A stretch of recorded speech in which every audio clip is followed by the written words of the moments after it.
So, I usually do commentary on things because that's fun, right?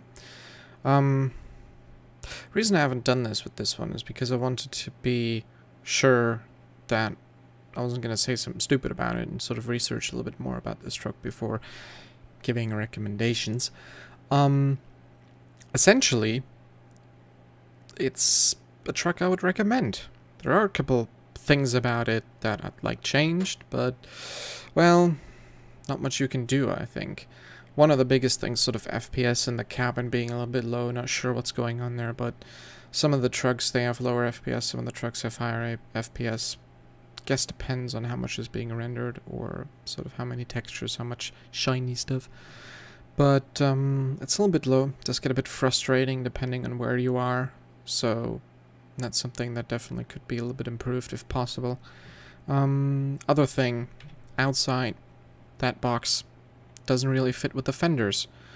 Could be maybe moved up a little bit more, get in the way of the fenders so it does stick through a little bit, which is kind of an eyesore. You don't really look at it too often, but when you do, you do. Underneath, in terms of chassis, bit of an issue with the 4-axle sort of configuration, as when you have a really heavy trailer, we're talking about 200, 300,000 pounds, truck lifts up in the front. It just goes up, the steer axles get unloaded, and you can't go anywhere. Way to fix it is add more weight to the front axle, about 3,000 pounds. Could probably use a bit more than that. Maybe something in terms of making the bumper heavy and add some more weight to it. That could probably work. And making it all-wheel drive, having all axles pulling into the direction you want to go does help quite a bit with it.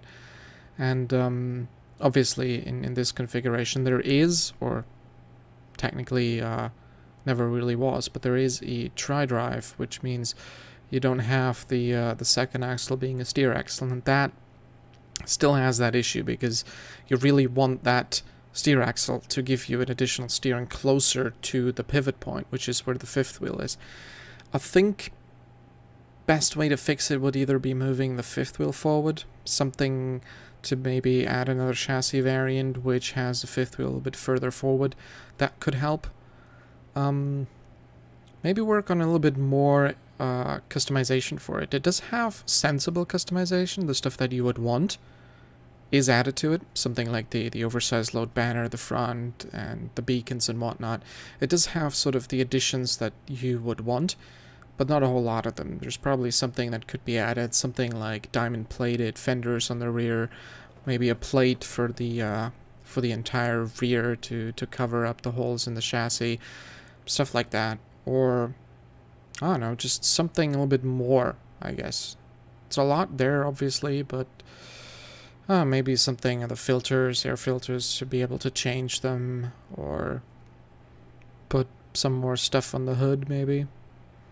But overall, there's enough there as is to qualify for a really wholehearted recommendation, because it is, as a whole package, a good truck. There's some sort of nooks and crannies that need some fixing, you know, like I said, interior FPS a bit low, a bit with the chassis, some fine-tuning could be done there, but overall, it's a good package, and this is something that I would not be surprised if this was something that was added by ATS software anyways, because it's sensible, it's small, and I would certainly pay a couple bucks for a truck like this.